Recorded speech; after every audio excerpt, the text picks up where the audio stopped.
Hello, everybody. Thank you for coming by. I'm here to do a guided music message. Now, this is an interesting one. I'm going to start off with an astrological intro, and then we'll get into the collective reading. So it's kind of a nerdy astrological intro, you guys. Very specialized astrology here. So if you're interested in that, then stick around. Otherwise, jump ahead to the reading. So I'll get into it right now. There is a music message in all this, too. First of all, the way music messages work for me is when a song comes to me out of the blue, particularly if it's a song I don't know very well, or in this case, one I don't actually like very much, I pay special attention. And then I give it a couple of days. And if that energy or that song sticks around, then I know it's a message for somebody in the collective or for several people. You don't have to resonate with a whole reading to find resonance with some of the message.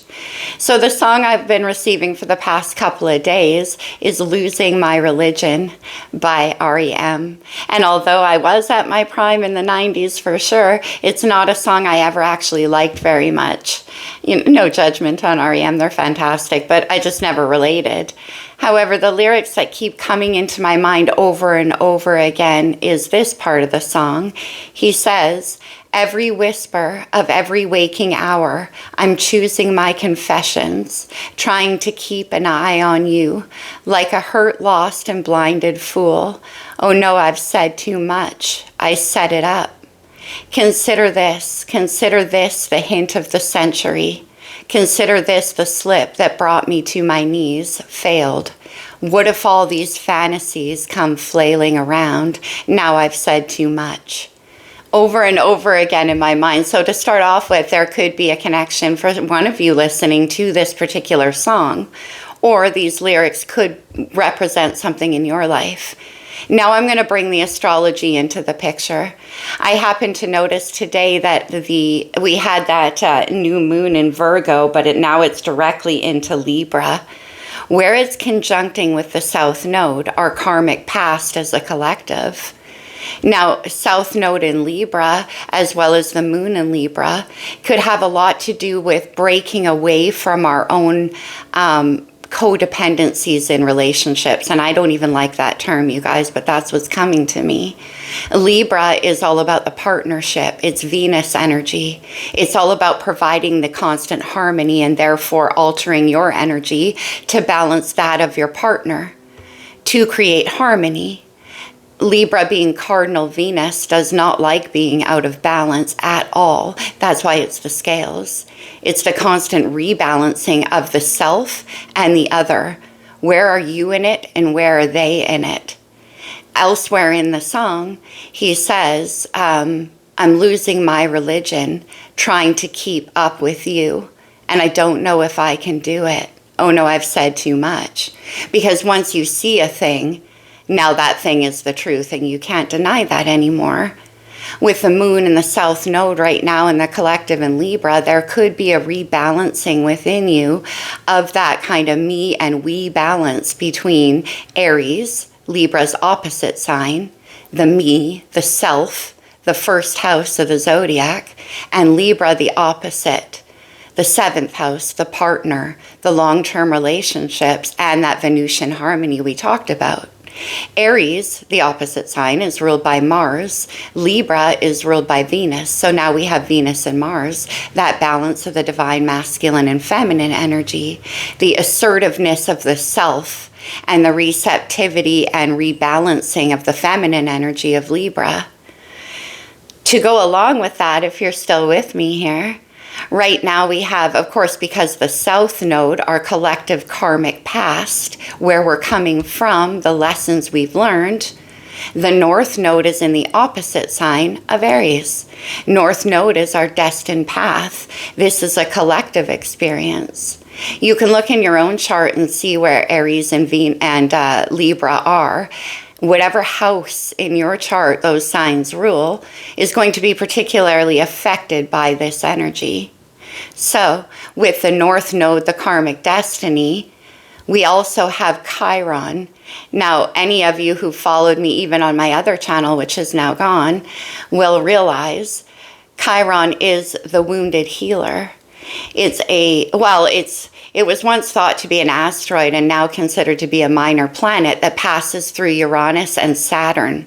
Saturn, the lesson, Uranus, the change, and Chiron is the wound that we must process through as we learn those karmic lessons to get to our future, the change, Uranus energy.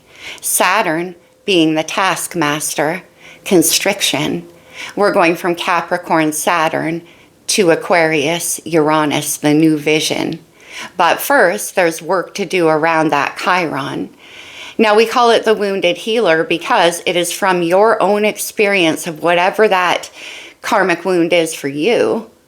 It's from your experience of that you can now offer healing out to the collective and thereby bring about change, Uranus energy, to the collective. Right now, we have Chiron conjuncting the North Node in Aries. They're both in Aries. So we have Chiron in Aries in the sense of self, losing my religion. So there could be a balancing out of what you believe and how you maybe have made compromises to who you truly are, Aries, your sense of self, in order to be a part in a partnership or a long-term situation or something like that with people around you. Although I do normally associate the 7th house with romantic partnerships, it doesn't have to be. Venus is also creativity. It's also money. It could be business partnerships that are being affected by this. Have you lost your beliefs, your sense of self in that of another? Or have you compromised it in order to find that balance that Venus and Libra wants so much? Because the moon right now is tied in with the south node where we're coming from, this could be a very emotional time as well. Because breaking free from that pattern, if that's where you find yourself, can be a very introspective, the moon, emotional, the moon experience. And then we get to that north node in Aries with the Chiron. So right now, Chiron is retrograding through Aries until December 26th. So that energy goes inward for now. Where have you compromised your beliefs and your sense of self? Consider this the hint of the century, the slip that brought me to my knees. What if all these fantasies come flailing around? So the sense of reality and self and what you believe in and who you are. Don't lose your religion. Of course, you know how I'm using the word religion as well as how I believe he is in the song, but who knows? For him, it could be about an organized religion. But here I'm reading it as your own personal belief systems, you and who you are. Okay, that's what I have for you guys right now. On my podcast, Self Mastery Podcast, which I have in the description box below, I have a series coming out called Saturn Return and the Midlife Crisis. Now, Chiron ties into that as well. Chiron only returns to the sign it was in when you were born about every 50 years. Midlife crisis, right? A revisiting of those wounds. And now, how have you healed and what gifts have you gained from that healing that you can give to the collective? Uranus, the collective. Astrology is incredible that way. I'm going to be doing another series specifically on Chiron if you guys are interested. It'll be on the podcast as well. I might do some videos on it too. We'll see how that goes. All right, everybody, that's what I have to say. That's the music message, and that is the astrology that is supporting it. Usually when I get a music message, I find that the artist was born around the time the message appears to me, which is interesting. But in this case, it's actually relating a lot to what's happening in the stars right now. So let's see what we got. I'm going to get into the reading here, you guys. We'll start off with a message from the wisdom of the oracle. Now, this could be for anyone, any sign. We are talking about a collective energy. So, you know the drill. Take what resonates, leave what doesn't. Well, look at this. Soulmates. Libra energy. There's that partnership, the 7th house of the zodiac. That true balance, okay? So, soulmates. Oh, interesting. I put the deck face with the bottom card showing up, and I don't usually read bottom cards on the oracle, but we do have not for you. So for some of you, again, that losing my religion, my sense of self could have been coming into the picture. But let's get one more off the top of the deck. Okay. So this has to do with that true partnership, right? And it's interesting because even the penguins in this picture are very intermingled. It's hard to tell where one begins and the other ends.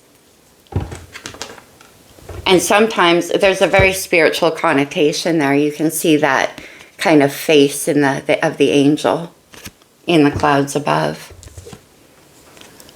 Co-create. Oh, I love that because, again, we're talking about Libra here and that balance energy. And creation because Venus, right? Libra is cardinal Venus.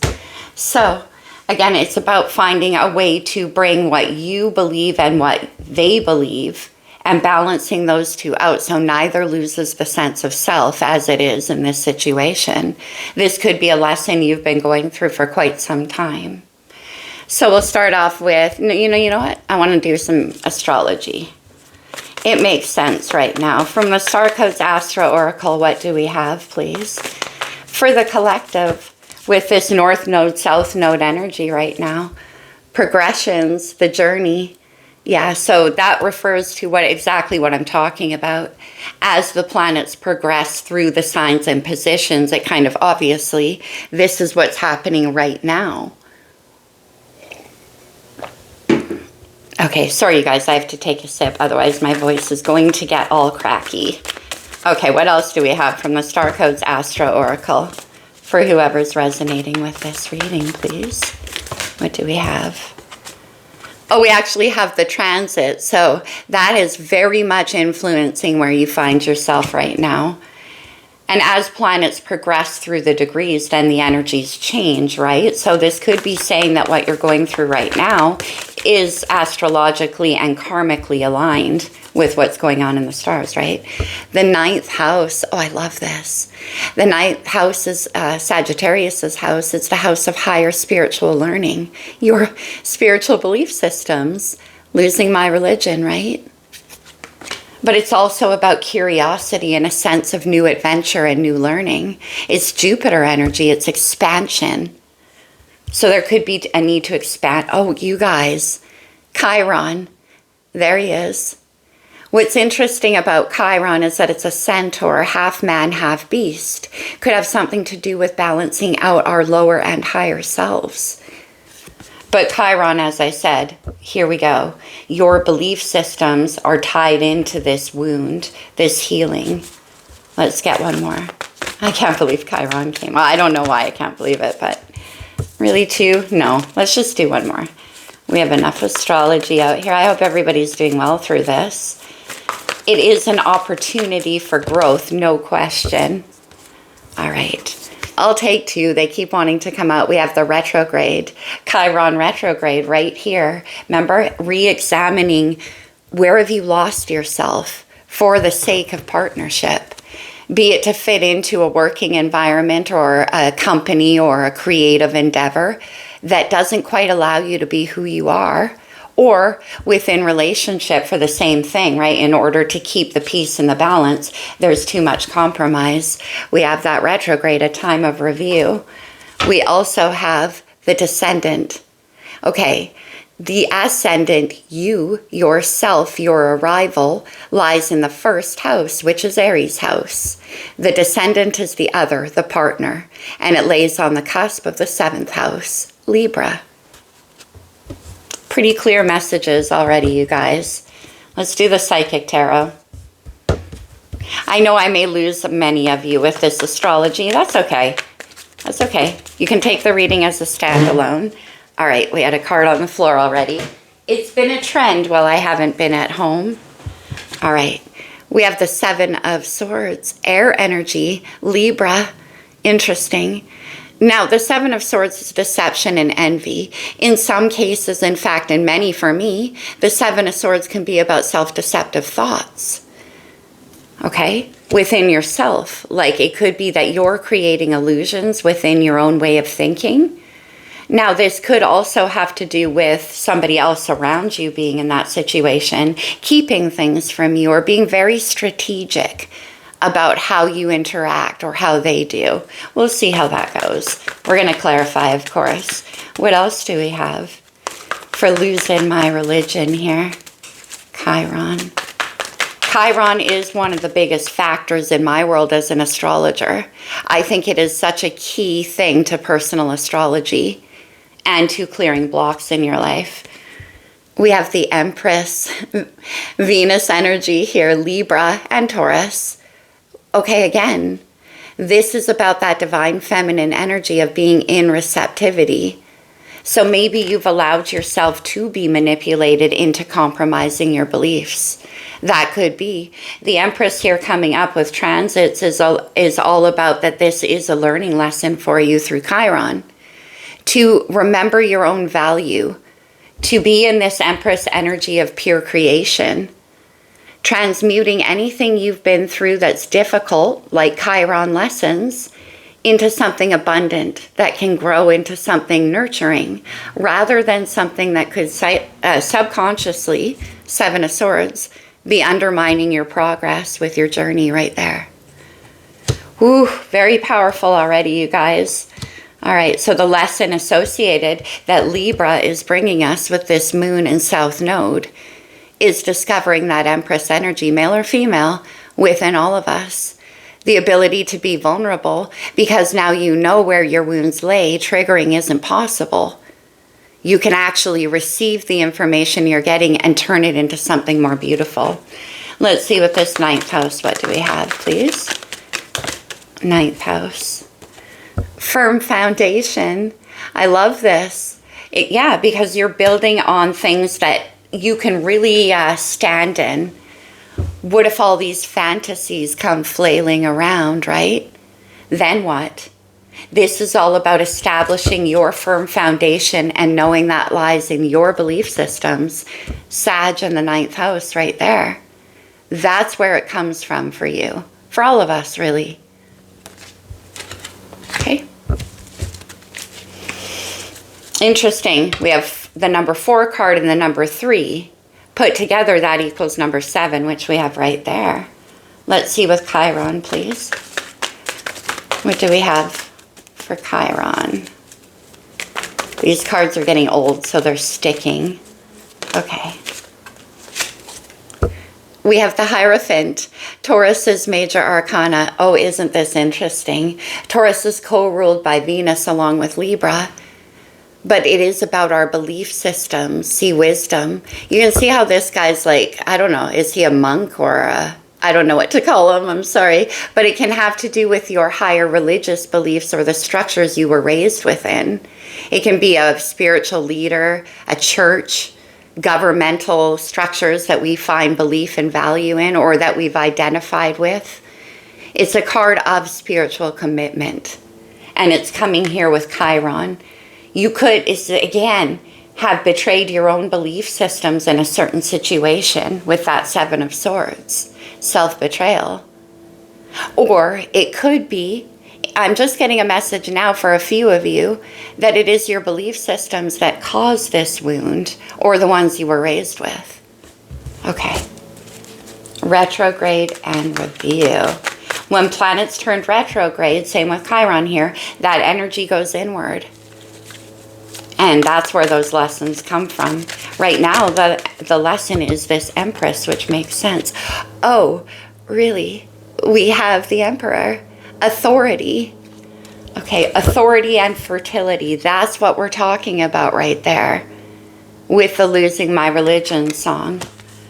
All right. So again, have your belief systems been too rigid for you? Because I'm doing this as a collective, we can also read this as a divine masculine energy in your life. Could be a husband, a father, a organized religious belief system, a societal structure. But for many of you, it represents a relationship. Remember I talked about the balance of divine masculine feminine in the opening with Mars and Aries and Venus and Libra. We have Aries and Libra right here. Okay. So that retrograde energy is you pulling back from things that have caused you to compromise your own belief systems. Wow. You guys, on the bottom of the deck is the Nine of Cups, fulfillment of wishes. So we talked about that too. In order to get what you want and to live in your fullest potential, you cannot betray the truth of your own heart. Okay. I'm feeling lights here. All right. Okay. I was going to ask, what is this deception and envy card about the Seven of Swords? And we get the Ten of Swords. Okay, I want one more though. Before. Okay. The Knight of Cups. Okay, even though the Knight of Cups is a water energy, for me often read as Libra, because it's my Romeo card. It's about, look at this, putting an end to deceiving yourself for a particular reason. It could be that you've been deceived by romantic gestures, by the ability, you could have had this masculine energy in your life, could have been wooing, or what, something like that. But it's like there was, you kept yourself in this sort of place of illusion here with this Knight of Cups. And that's what's come to an end. There was a ploy behind that. Now, whether that you were using a certain romantic belief, or what if all these fantasies come flailing around, right? That's the Seven of Swords and the Knight of Cups.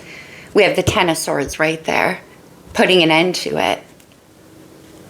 You might have turned down an offer recently that represented a long series of lessons in your life. The Ten of Swords is our mind and our mental beliefs. So you could have ended a long period of time in your life where a certain belief system was betraying you. And it could have been the belief in illusion and fantasy. This guy is often the spinner of those. Okay, why is the Empress here? Thank you. The King of Wands, fire energy. Aries, Leo, and Sagittarius. One more. The King of Wands understands how to handle his passion, understands how to balance out that energy of, we have a very masculine energy with a very feminine energy here. So a balance there. And the Nine of Wands, more fire energy. We could definitely be dealing with that Aries lesson still. Yeah. The Nine of Wands is about standing, having the passion and belief in what you are, the path you're laying. This is a momentary pause and consideration as you pave the way going forward. And it takes courage. It takes a lot of belief in yourself with this King of Wands, knowing with the Empress where your truth lies. The King of Wands operates through his passion with integrity, unlike the King of Cups, who can say just the right things to get the emotions stirring in that romantic way, right? So this is about you learning the difference between kings and knights as well. Firm foundation. But Nine of Wands is that wounded warrior card, no question about it. By the time you get to the Nine of Wands, you've done so much work and battling and fighting for this path. You're almost there. See, the passion is still burning on that wand.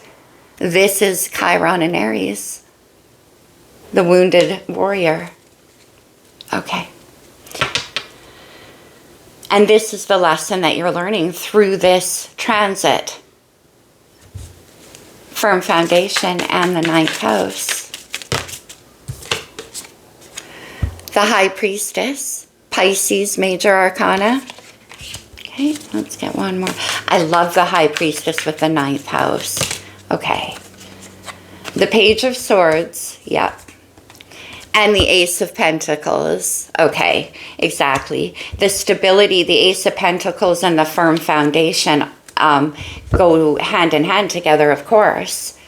Because it's like with the High Priestess and the Page of Swords, that's listening to you, to your intuition, to those psychic and intuitive messages you receive that come straight down from above, from the stars. Interesting that she's got the new moon right there. But the Page of Swords is listening, watching, paying close attention to what your intuition is telling you. And it has to do with your belief systems right there, because that is where your stability and your abundance is going to come from. Don't compromise. That's what the South now, I hate saying that about any kind of relationship or, you know, creative partnership or even family dynamic, because that can be in the 7th house a bit too. I hate to say that, don't compromise. But because when it comes in with the 7 of Swords, it's a betrayal of what you believe in, you know? And that's what the song is trying to say. That's me in the corner. That's me in the spotlight. Losing my religion, trying to keep up with you. Oh no, I've said too much. I haven't said enough.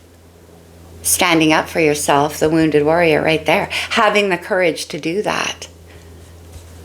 And that's where you're building stability from. Holding firm to what you know to be true.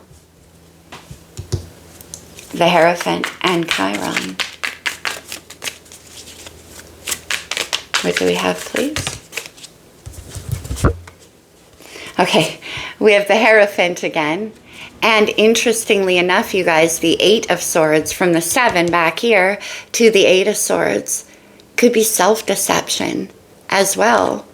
But nevertheless, not holding this wound, right, to do with your belief systems is what's keeping you trapped mentally and unable to see when deceptions like the Knight of Cups and the 7 of Swords come into your life. It can be self-deceptions, right? It can be the belief in this fantasy right there.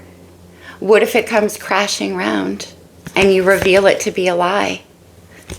Were you fooling yourself? With the 8 of Swords, that's what's got you trapped up in your mind, and it definitely has to do with that wound of Chiron. Chiron there, now we have the Hierophant twice. Okay. It's interesting, you guys, because we look at how the Hierophant has this ascending staircase towards enlightenment right there. And what lies between the two belief systems right there is the mental trap. And that's associated with your wound. Okay. The Emperor and retrograde. Ooh, I had trouble getting that out too. The Emperor is also number 4. Stability. Why is the Emperor here? The Ace of Wands, fire energy. Okay. And the Queen of Wands. Wow. We have the King and Queen of Wands coming out now. As well as, oh, okay. The King of Wands with the Empress. And the Queen of Wands with the Emperor. Again, there could be a situation. These two are incredibly passionate people. They're very magnetic and they know how to deal with passion. And the Ace of Wands is here as part of what belongs, right? This could be about getting your belief systems into alignment with another person.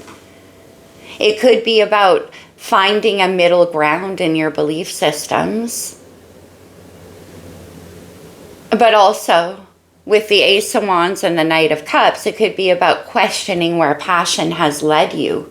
The Emperor in retrograde, taking control of that. There's something here, though, that your wound is sort of preventing you from seeing.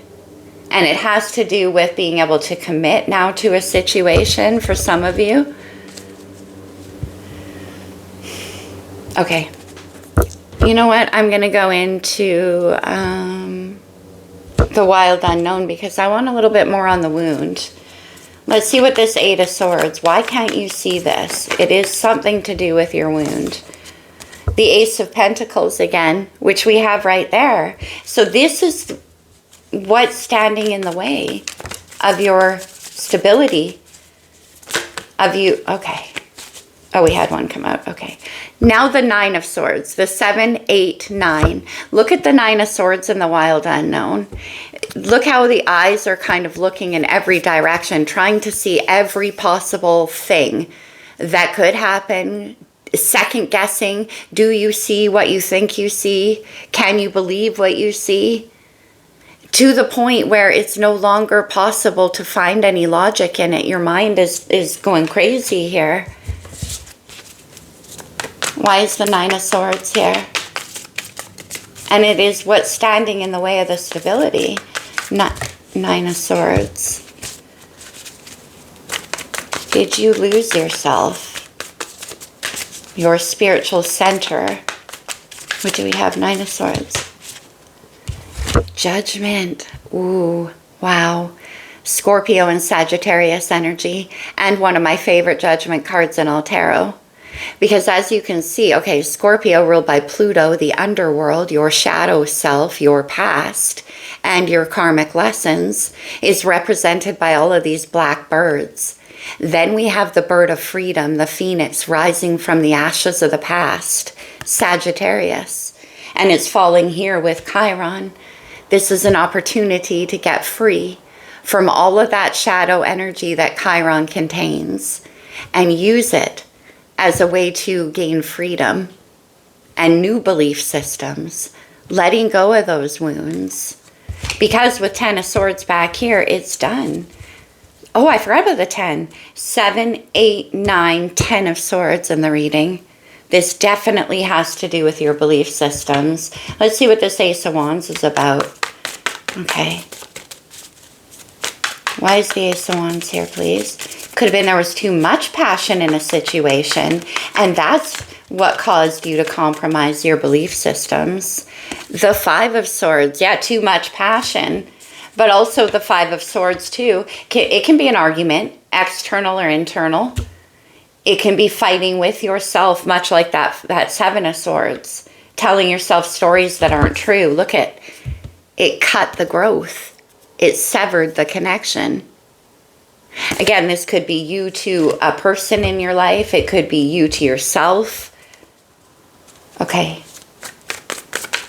What else can you tell me about this? Wands. Okay, it fell on the floor again. I'm still not home, you guys, and this table is smaller than mine, so I lose cards all the time. Four of Wands. I love this there. Okay. The Four of Wands, we have a lot of fire energy out here, by the way, but the Four of Wands is stability again. But this is a stability that's based on your own heart center. The Wands are about our heart and our beliefs. Wow. One more, because I want to know. Is this Five of Swords internal or external? And it has to do with your own passion. Okay. The Five of Cups. Water energy. This is about regrets and sadness from the past. You could be mourning over the loss of something that had potential. We got two fives here. From the Ace of Wands to the Four of Wands. So having some kind of success in a situation was kind of interrupted. And there's a lot of sadness and regret around words that were spoken, internal or external. Maybe you had to fight for the freedom of your own beliefs. We have the High Priestess on the bottom of the deck, yeah. Because internally you knew. This is your spiritual self, your higher voice telling you. And that's the guidance you were following here. Okay, let's see what this new thing coming in is that's bringing you a new sense of stability with the Four of Pentacles, the Ace of Pentacles. Now we have the Three of Pentacles. Okay, you, me, we. This is about what you can create in unity. That's very much that balancing energy I spoke about, but it's about collaborating too. So that, again, now this is about learning the lesson to hold true to what you believe, and from there comes the co-creation. We have co-create right there, and soulmates. Something is calling you. We have Libra on the bottom of the deck with Justice. That balance between the dark and light energies, between the masculine and feminine, between what we consider good and bad, pain and healed. It's finding that balance, as I spoke about in the intro. Intense. Okay. I knew this was going to be a heavy one, you guys. If you're resonating with this, I've had to temporarily disable the comments, but do check out the podcast where I'm doing that midlife crisis coming up, and watch the channel. There's a lot more on Chiron to come. It's very vital. Let's close this reading off with, let's go to the True Love reading cards. What else do we have for whoever's resonating with this message? Connection. Okay. Yeah, soulmates co-create connection. Oftentimes when soulmates come together, of course, there can be this energy of combativeness, because the entire purpose of soulmates is to get us to grow into our higher self. Dating. Okay. So it could be somebody new in your life as well that you went through this with. Or as you're exploring out there in the world, it's very important to know this about your own wounds. We have inner peace on the bottom of the deck. Okay, let's close it with some cards of advice from the Lover's Oracle. Take it only as it resonates for you, of course, you guys. Only time will tell. That's why we have the progressions and the journey and all of that kind of stuff. There could be a divine timing aspect involved in this situation for you. With this Four of Wands, by the way, you guys, it definitely could have been a workplace for you that you felt too confined or was asking you to compromise too much of yourself. Soulmate, your soulmate is already with you in spirit. Believe this and they will manifest physically. Well, we have soulmate and co-create right there. So how can you call in your true soulmate if you're not living in your true soul's beliefs?